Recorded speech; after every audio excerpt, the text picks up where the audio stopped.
दीपांशु, आज जल्दी ऑफिस से जाने की तैयारी चल रही है। क्या बात है भाई? हाँ यार, होली का त्योहार है और 2 दिन की छुट्टी भी। तो सोचा क्यों ना होली गांव में ही मनाई जाए, इसलिए जल्दी निकल रहा हूँ। अरे धीरज, तुम्हें भी तो गांव देखने की इच्छा थी, तुम भी चलो साथ। तुम्हें भी गांव की रौनक देखने को मिलेगी। हाँ यार, देखने की इच्छा तो बहुत है। चलो, मैं भी तुम्हारे साथ चलता हूँ। तो ठीक है, अब अपन रात को स्टेशन पर ही मिलते हैं।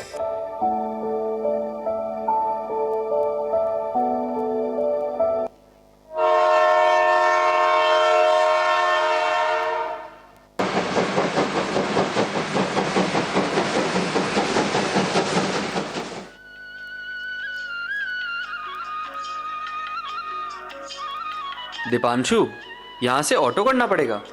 अरे धीरज, गांव में ऑटो का क्या काम। अपनी सोसाइटी में तो हमने खूब मॉर्निंग वॉक की है। आओ, आज गांव की सैर करते हैं।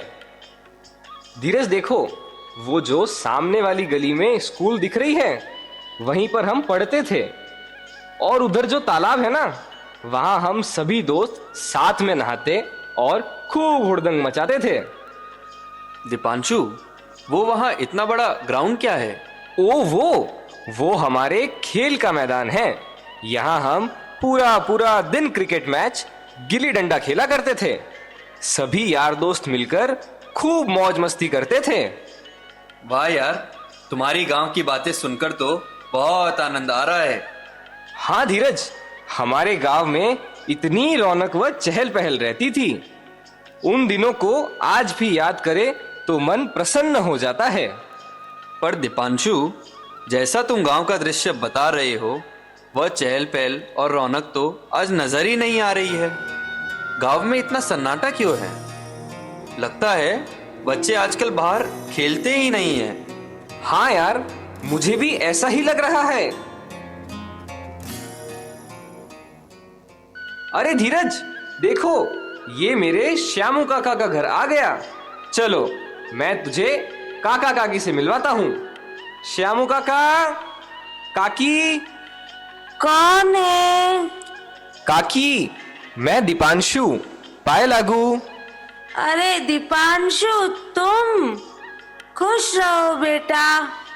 बहुत सालों बाद आया बेटा। हाँ काकी, ऑफिस के काम के कारण आ ही नहीं पाया। आओ बेटा, अंदर आओ। देखो तो, शहर से दीपांशु आया है। काका प्रणाम। काका, ये मेरा दोस्त धीरज है। आपको क्या हुआ काका? आप बीमार लग रहे हो। हाँ बेटा, तेरे काका के तो कई दिनों से ऐसे ही चल रहा है। गांव में डॉक्टर साहब को भी दिखा दिया, पर कुछ समझ नहीं आ रहा है। इनकी कमजोरी तो दिनों दिन बढ़ती ही जा रही है।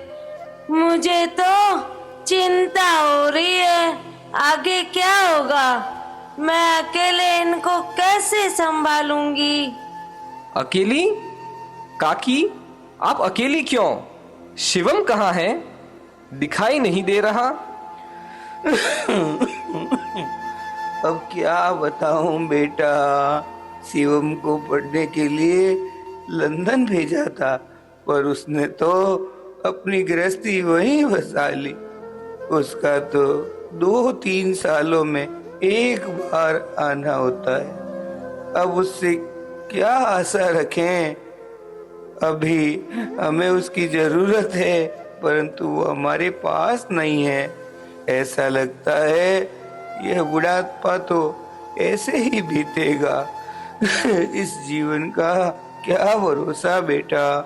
अगर मेरा शरीर नहीं रहा तो फिर तुम्हारी काकी तो बिल्कुल अकेली हो जाएगी। काका, आप चिंता मत करो, आप ठीक हो जाओगे। मैं शहर में भी डॉक्टर से बात करूंगा। ठीक है बेटा, खुश रहो, भगवान तुम्हारा भला करे।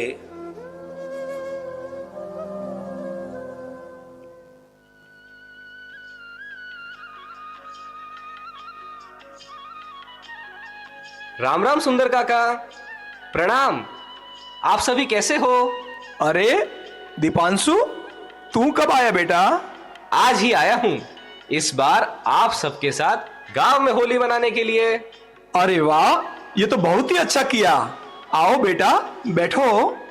काका, ये मेरा दोस्त धीरज है। प्रणाम काका। जीते रहो बेटा। अरे धीरज, हमारे सुंदर काका के घर में बहुत गाय थी और इनकी गायों का ही दूध हम पीते थे, तभी तो आज इतने फिट है। और ये हमारी सरिता मैम है, इन्होंने हमें मैथ्स और साइंस पढ़ाया है। ये हमें खेल खेल में हंसते हंसाते सारे फॉर्मूले याद करा देती थी, जिसे हम आज भी भूल नहीं पाए हैं। मैम, आप इतनी उदास क्यों लग रही हैं? आपकी पहले वाली हंसी कहाँ गायब हो गई? क्या बात है, घर में सब कुशल मंगल तो है ना? क्या बताऊं दीपांशु, हंसे हुए तो लगता है बहुत समय हो गया। बड़ी मुश्किलों भरा जीवन हो गया है। घर में एकदम अकेली हो गई हूँ और इसी अकेलेपन के कारण अनेक बीमारियों से घिर गई हूँ। मास्टर जी तो पिछले साल ही कैंसर की बीमारी में चल बसे। एक बेटा था, वह भी एक्सीडेंट में भगवान को प्यारा हो गया। दीपांशु, गांव के घर घर की यही समस्या है। हर गली मोहल्ले में सन्नाटा छाया हुआ है। हाँ हाँ, मुझे भी गांव में कोई रौनक दिखाई नहीं दे रही। लगता है गांव को किसी की नजर लग गई है। अरे बेटा, नजर तो हमने खुद ने ही अपनी छोटी सोच के कारण लगा दी। जब हम जवान थे तब हमारी सोच ही यही थी, हम दो हमारे दो, खूब सुख सुविधा से रहो, छोटा परिवार, खुशियां होगी अपार। ये स्वार्थ से बड़ी सोच हमारे लिए कितनी समस्याएं लेकर आएगी, ये बात हमें अगर जवानी में समझ आ जाती तो आज यह समस्याएं ही खड़ी नहीं होती। बुढ़ापा तो आएगा, मगर संतान बिना कौन लाठी बनकर साथ निभाएगा। अरे बेटा दीपांशु, ये पूरा गांव तो जैसे वृद्धा आश्रम हो गया है। पूरे गांव की ऐसी हालत है कि कोई बीमार हो जाए तो दवाई देने वाला कोई नहीं है, पास में बैठकर बात करने वाला कोई नहीं, पानी का पूछने वाला नहीं है। यहाँ तक कि अगर रात में कोई मर भी जाए तो पता भी नहीं चलेगा। हमें ऐसी ऐसी विकराल समस्याओं का सामना रोज करना पड़ता है। अकेलापन वरदान नहीं, श्राप है। अपने स्वार्थ में सुख भोगना पाप है।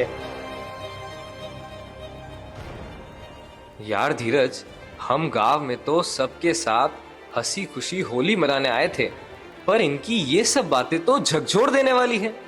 हमें अपना भविष्य अंधकार में दिखाई दे रहा है।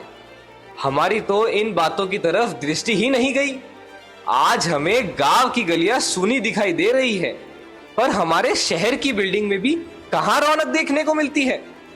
ये भयावह स्थिति तो हमारे सामने भी आने वाली है। हाँ दीपांशु, इन सब समस्याओं को देखकर आज युवाओं को जागृत करने की बड़ी आवश्यकता है। इसलिए मुंबई जाकर हमें इस समस्या को जन जन तक पहुंचाने के लिए एक अभियान चलाना ही होगा। हाँ बेटा, तुम्हारी बात एकदम सही है। तुम्हारी उम्र वालों में यह जागृति लानी बहुत जरूरी है। हाँ, बहुत जरूरी है। मेरा एक विचार है, अगर आप सभी लोगों को उचित लगे तो आप सभी इस अभियान में शामिल होने के लिए मुंबई चले, ताकि आप आज की इस घोर परिस्थिति से सभी को अवगत करा सके, जिसके दुर्गामी परिणामों का किसी को अंदाजा तक नहीं है। बिल्कुल सही है। हाँ, हम तैयार हम तैयार हैं।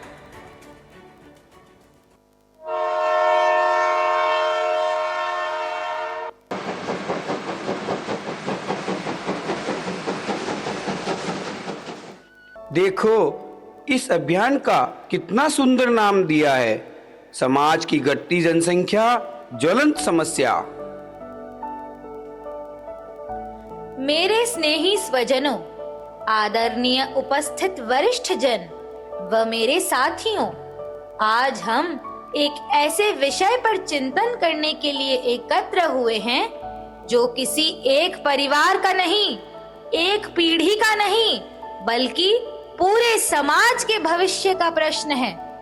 आज की जो ज्वलंत समस्या है उस पर विचार करें, उससे पहले इसी विषय पर एक छोटी सी प्रस्तुति ध्यान पूर्वक देखें।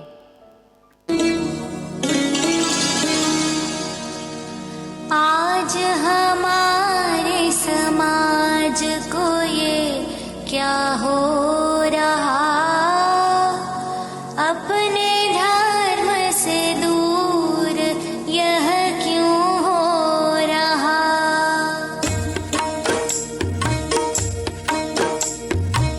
सुख भोग की है ऐसी ज्वाला, जिसने धर्म को निगल ही डाला। संख्या हमारी घट ही रही है, सुनता आज कोई भी नहीं है। कल की चिंता कौन करेगा, बढ़ती खाई को कौन भरेगा। मिट रही है हमारी क्यारी, मानवता पर संकट भारी। इस कमी से कैसे उबारे, आया बुढ़ापा किसको पुकारे। जीवन की है यही कसौटी, कम परिवार की सोच है खोटी। मुश्किल में जब घबराता है, उदासीन वो बन जाता है।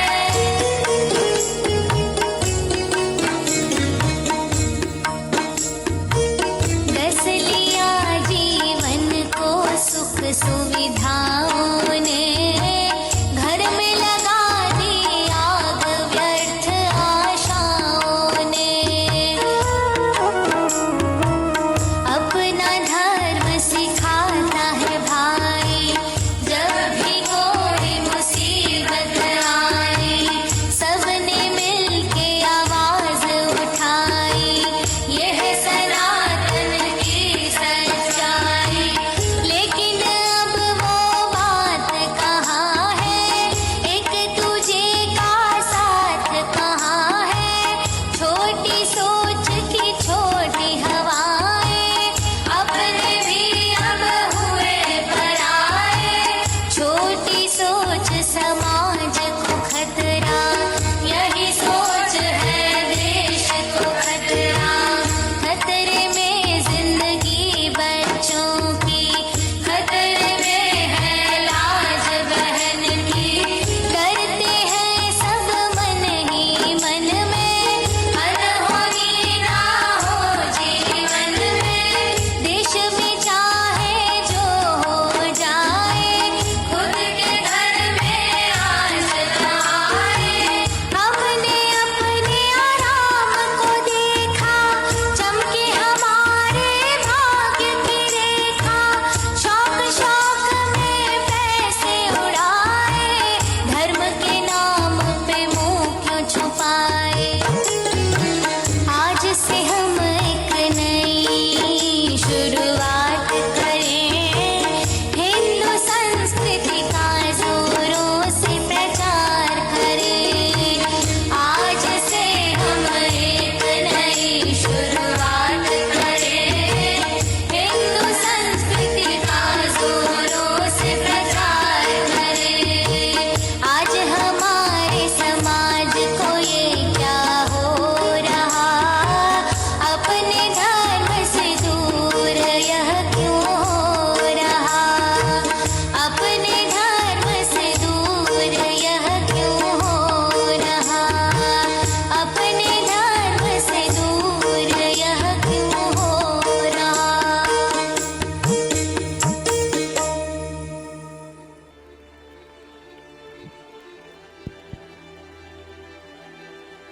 मेरे स्नेही जनों, अभी हमने इस प्रस्तुति के माध्यम से देखा कि आज की हमारे समाज की घटती जनसंख्या को गर्व से हमने विकास का नाम दे दिया है। पर गहराई से विचार करें कि यह विकास है या विनाश। मैं अपने अनुभव की बात बताती हूँ। कई बच्चों की माँ थी हमारी दादी। हमारी माँ के बच्चे उससे कम थे। मेरी गोद में बच्चे 2 ही अच्छे। मेरी बेटी की तो आंख का तारा उसका इकलौता। और अब आगे की पीढ़ी की सोच में तो इतनी गिरावट आ गई है कि हम 2 हमारे कोई ना हो। शहरों में तो अब अधिकतर युवा पेट पेरेंट्स कहलाने में अपने आप को गौरवान्वित महसूस कर रहे हैं। कुत्ते बिल्ली को बच्चे बनाओगे तो बुढ़ापे का सहारा कहां से लाओगे? आज यही स्वार्थ परायणता व सुख सुविधा की आशा इतनी हावी हो गई है कि इसके घोर परिणाम पर हमारी दृष्टि ही नहीं जा रही है। इसका क्या अंजाम होगा, इसका हम अंदाजा भी नहीं लगा सकते। हम सभी को इस पर विचार करना चाहिए और अपनी अपनी बात रखनी चाहिए। हाँ, जरूर रखनी चाहिए। नमस्ते सर, मेरा एक प्रश्न है। सर, आप जो बात कर रहे हैं यह पुराने जमाने की है। आज हमारे सामने महंगाई एक बहुत बड़ी समस्या है। अगर हम ज्यादा बच्चों को जन्म देंगे तो उनका जीवन निर्वाह कैसे होगा? मैं तो 1 से ज्यादा बच्चों को अफोर्ड नहीं कर सकता। अभी की लाइफस्टाइल बच्चा होने पर कैसे मेंटेन कर पाऊंगा? हाँ हाँ, आप बिल्कुल ठीक कह रहे हो। मेरी तो एक ही बेटी है और उसके भी इतने नखरे उठाने पड़ते हैं। मैं तो भाई दूसरे बच्चे का सोच भी नहीं सकती। कौन इतना हेडेक पाले? अरे बच्चों का झंझट पालना ही क्यों, अकेलापन दूर करने के लिए आज बहुत सारे साधन हैं। मैं तो ऑलरेडी जानवरों को ही पाल रही हूँ। बच्चों को तो पहले बड़ा करो, फिर पढ़ाओ, फिर काम धंधे की चिंता करो। नहीं बाबा नहीं, ये हमसे नहीं होगा। सर, अभी तो मुझे इंडिपेंडेंट बनना है, अपने करियर में बहुत आगे बढ़ना है। 27-28 साल तक तो मैं शादी के बारे में भी नहीं सोच सकती। बस भाई बस, हम भी अपने जीवन का सुख लेना चाहते हैं। पूरी लाइफ बच्चों को ही बड़ा करने में निकल जाएगी तो हम कब जिएंगे? 1 मिनट बहन जी, आप अपनी माता पिता की कितनी नंबर संतान है? 3 नंबर संतान है। आपने विचार किया कि अगर आपके माता पिता भी यही सोच लेते कि 1 ही 2 बच्चे अच्छे, तो क्या आप इस संसार को देख सकती थी? नहीं देख सकती थी ना। अभी किसी बहन ने कहा कि हम तो पेट पेरेंट्स बन जाएंगे, तो पेट पेरेंट बन जाएंगे, तो अगर इनके माँ बाप भी यही सोच लेते कि हम पेट पेरेंट बन जाएंगे, तो क्या आप इस संसार में आ सकती थी? नहीं आ सकती थी।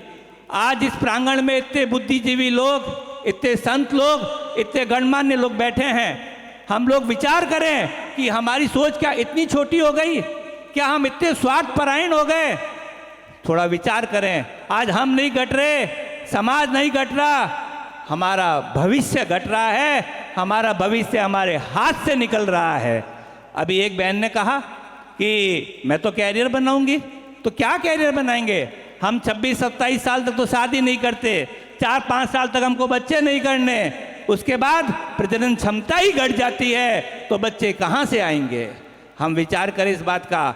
जब आज 27-28 साल तक पहले शादी नहीं, फिर बच्चे चाहते नहीं और फिर बच्चे होते नहीं, तो अब हम लोग जाते हैं किसी पंडित के पास, किसी भूपा के पास, किसी थान पे, किसी संतों के पास कि महाराज आशीर्वाद दे दो तो हमारे बच्चे हो जाए। तब उनके भी बस की बात नहीं रहती और आखिर वो ऐसे ही रह जाते हैं। पूज्य स्वामी जी महाराज के पास एक माई आई, उसके साथ में एक बच्चा था जो मैंने सुना। उसने बोला कि महाराज जी आप इस बच्चे के सिर पर हाथ रख दो। तो महाराज जी ने कहा भाई क्यों हाथ रख दूं?